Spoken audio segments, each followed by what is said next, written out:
It's great to see you again at Thea's table. Now, I've mentioned before that practicing good hygiene is very important when you handle a mask. But all in all, it's the most efficient way in which you can protect yourself against COVID-19. And that is the one thing that all experts agree on. Now, I've been a little surprised over the years to see that people enter the house after a long day in the city, or even before a meal, after using the bathroom, that they don't know how to wash their hands properly. We've all seen that little fingertip wash that you observe in public washrooms, and often without soap even. Now, according to data published on March 10, the virus can survive in urine and feces for up to 5 days. So even if you are comfortable with not washing your hands after using the bathroom, the science indicates even before COVID-19 that you should show others the courtesy of doing so. The first time during COVID-19, when I requested my guests to wash their hands for 30 seconds, it was very obvious to me that many of them did not know how to wash their hands for that long. Now look at Rwanda, how they took proactive measures or preventative measures even before having an outbreak, and they could teach us a thing or two. Today, I'm going to cover the basics of good hand hygiene and bathroom hygiene, as obvious as it may sound, and it might just save your life. Washing your hands with soap and water is more effective than using hand sanitizer, which should be reserved for traveling or if you're in a place where you don't have access to soap and water. Now, any soap will do. I use liquid soap because it's easier to use. Now, the science behind this is that the virus is surrounded by an outer fatty layer or membrane. Now, if you're a doctor, tell me, cover your ears, because I'm going to use non-scientific language for the sake of brevity and clarity. Soap aims to dissolve fats, and this is basically what happens here. The soap penetrates the outer layer of this virus and dissolves the fat, so to speak, the fatty layer, and it causes the virus to collapse, dissolve, unravel, whatever. I hope I didn't butcher that too much for some learned people in our midst, but that is what it boils down to. Now, the virus clings to the sebum or the oils on your hands. And if you wash your hands with soap, you kind of release the virus from your hands that clings to the sebum and it washes away. I have read the medical reports on this, but the scientific language did not stick. Words like the virus is a self-assembled particle in which the weakest link is the lipid fatty bilayer. It's just not that poetic to me, but basically that's how it works. So I'll leave a link below for you if you are inclined to look at the medical studies yourself. You should wash your hands for about 20 to 30 seconds, which amounts to singing Happy Birthday 2 times at medium speed, or any song you like to sing, as long as it's 20 to 30 seconds, whatever blows your hair back. And yes, my life is picture perfect. Like a Disney movie, even my sink.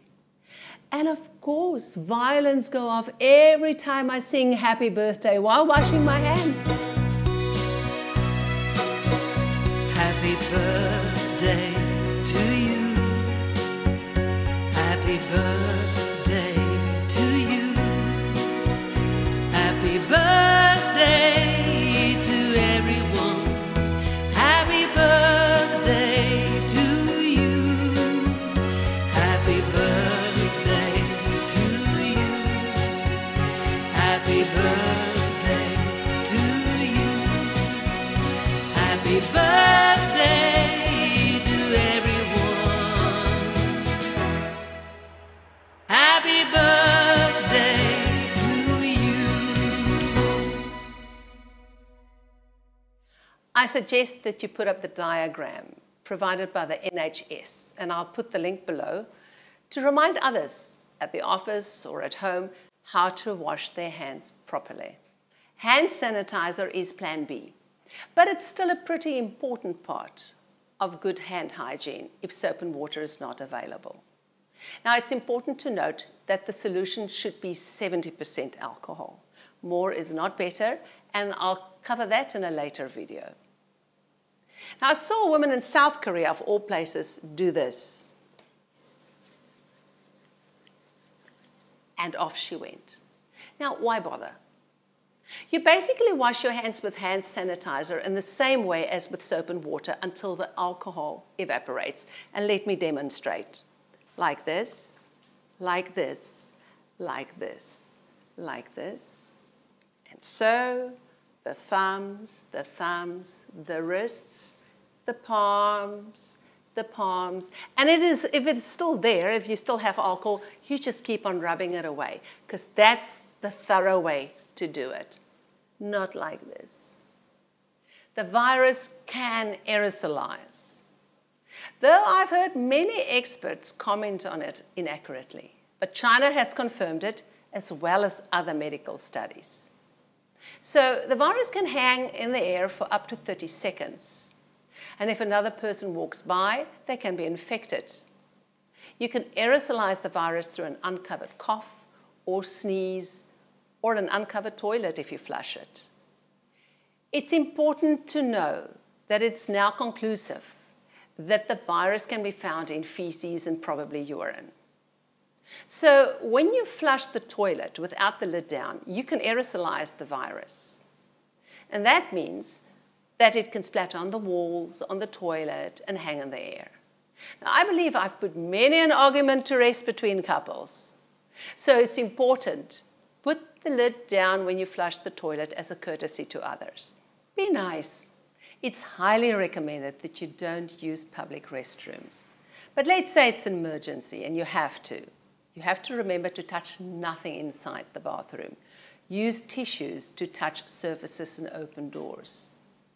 And you must remember to also carry extra tissues. When you enter the stall, you must put the lid down, flush the toilet, wait a few seconds, lift up the lid, and then disinfect the ring of the toilet if you absolutely have to sit down on the toilet.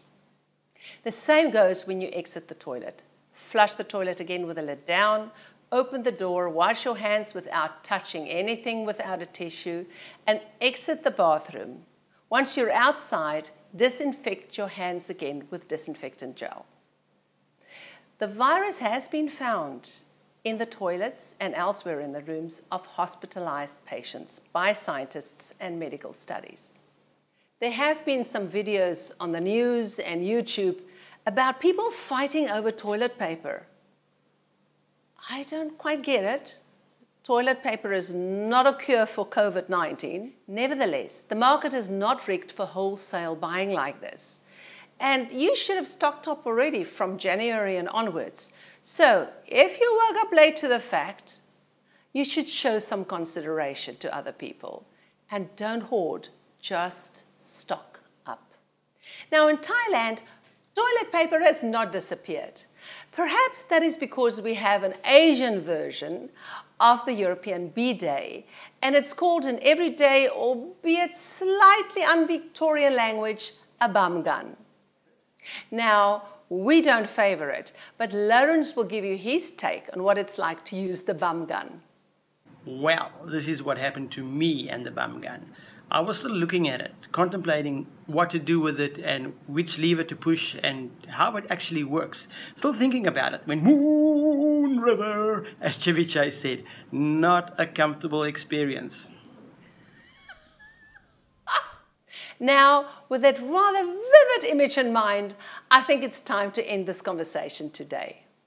Next time, I will give you some tips on effective disinfectants and cleaning substances, how to make your own hand sanitizer, and how to disinfect a parcel sent to your home.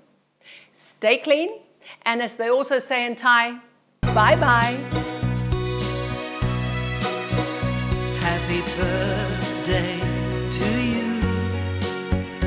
Happy birthday to you. Happy birthday to everyone. Happy birthday to you. Happy birthday to you. Happy birthday to you. Happy birthday.